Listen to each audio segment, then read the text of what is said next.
সকল অভিভাবককে আমি নমস্কার এবং স্যারকে ধন্যবাদ আমাকে কিছু বলার সুযোগ করে দেওয়ার জন্য। তো আমি স্টুডেন্টদের সম্পর্কে বলবো, কারণ গার্জিয়ান সম্পর্কে বা অভিভাবকদের সম্পর্কে আমাদের স্যাররা বলেছেন এবং বলবেন।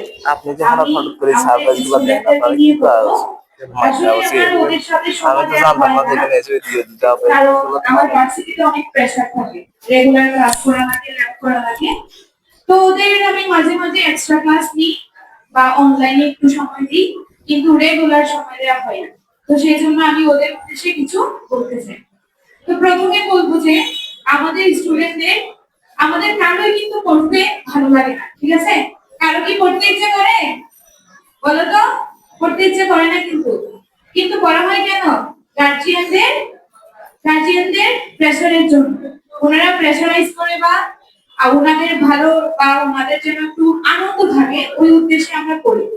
কিন্তু পড়াটাকে কিন্তু আমাদের আত্মস্থ করে নিতে হবে, ঠিক আছে? নিজেদের ভালোর জন্য করতে হবে।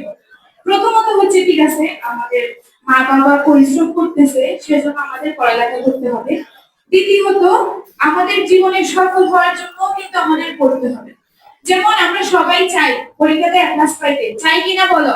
এ প্লাস পাইতে চাই না? আমরা সবাই কিন্তু পরীক্ষাতে এ প্লাস পাইতে চাই, কিন্তু কেউ কিন্তু পড়তে চায় না। আমিও কিন্তু ওই লেভেলের স্টুডেন্ট ছিলাম যে আমি শুধু স্বপ্নেই দেখতাম যে আমি এ প্লাস পাবো, কিন্তু কখনো পাই না, ঠিক আছে? কখন পাইছি? যখন থেকে আমি পরিশ্রম করা শুরু করছিলাম, এরপরে গিয়ে আমি এ প্লাস পাইছি। তার আগে কিন্তু আমি স্বপ্নেই দেখছি যে আমি এ প্লাস পাবো, ঠিক আছে? তো আমি আমার জার্নিটা বলি যে, আচ্ছা, পিএসসি তে কারা 3 পয়েন্ট পাইছো বলো তো?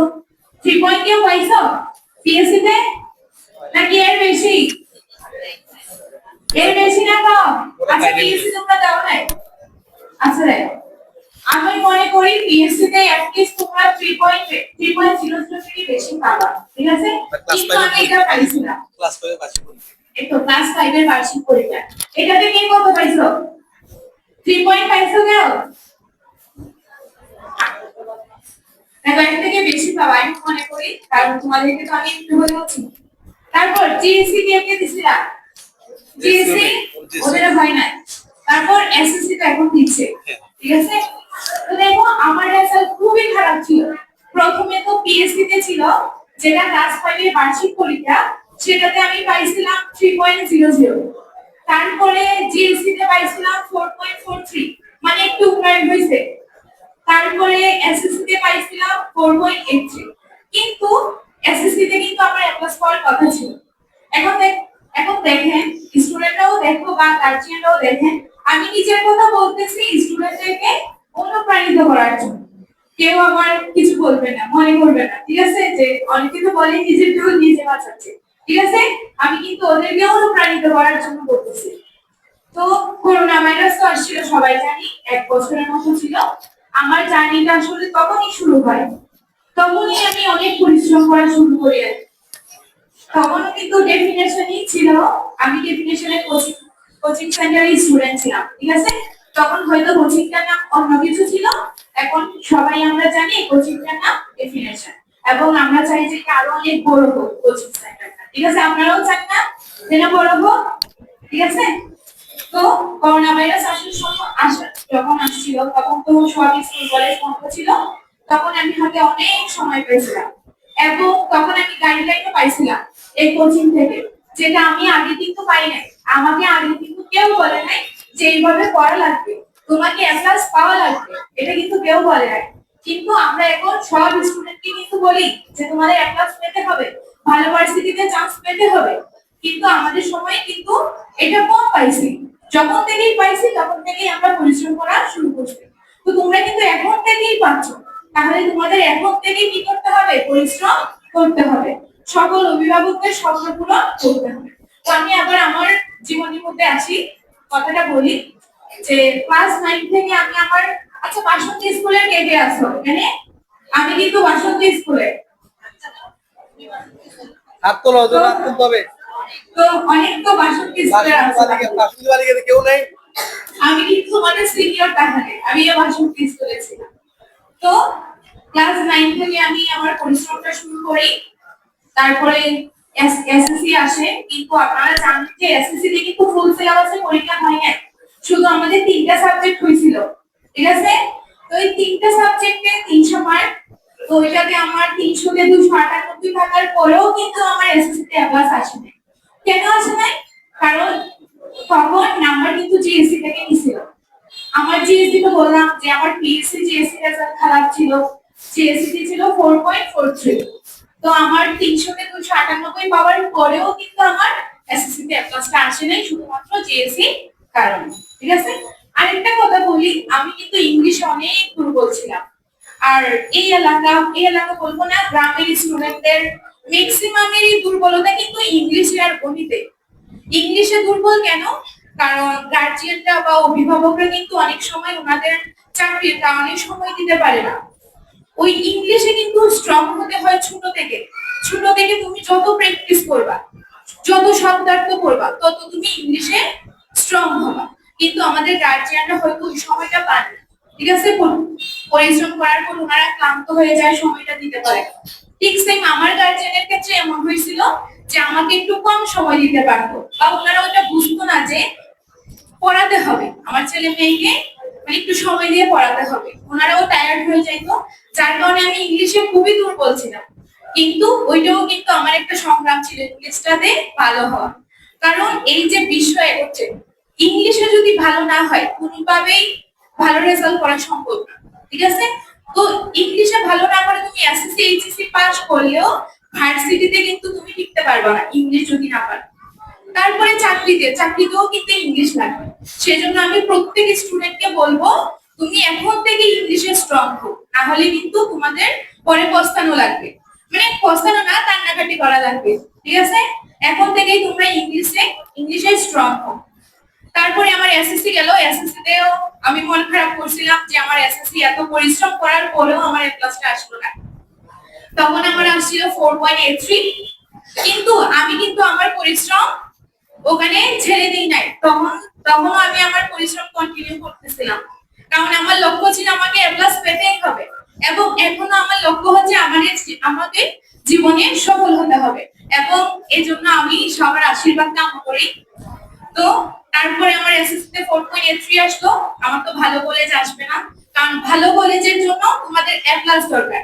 তো যারা এসএসসি আসলো তাদেরকে বলবো যে ভালো করে পড়ো, ভালো কলেজও কিন্তু তোমাদের একটা অর্জন করা লাগবে। তো তখন কিন্তু আমি ভালো কলেজও পাইনি, আমি ভর্তি হয়েছি মুস্তাফা হাকিম কলেজ, তো সেটা মোটামুটি হয়তো সবাই জানে। তো ওই কলেজে পড়লাম, কিন্তু আমার পরিশ্রমটা কন্টিনিউ করে যাওয়ার জন্য এসএসসি তে আমি সবার আশীর্বাদে এবং নিজের পরিশ্রমের মাধ্যমে কিন্তু আমি গোল্ডেন এ প্লাস পেয়েছিলাম, এবং বোর্ড প্রিন্টও পাইছিলাম, ঠিক আছে? তাহলে দেখো, পরিশ্রম মানুষকে কোথা থেকে কোথায় নিয়ে যায়। কোথায় আমার পিএসসি ছিল 3.00, কিন্তু আমি এইচএসসি তে কত পাইছি? Golden A plus. শুধুমাত্র কিসের জন্য? পরিশ্রমের জন্য।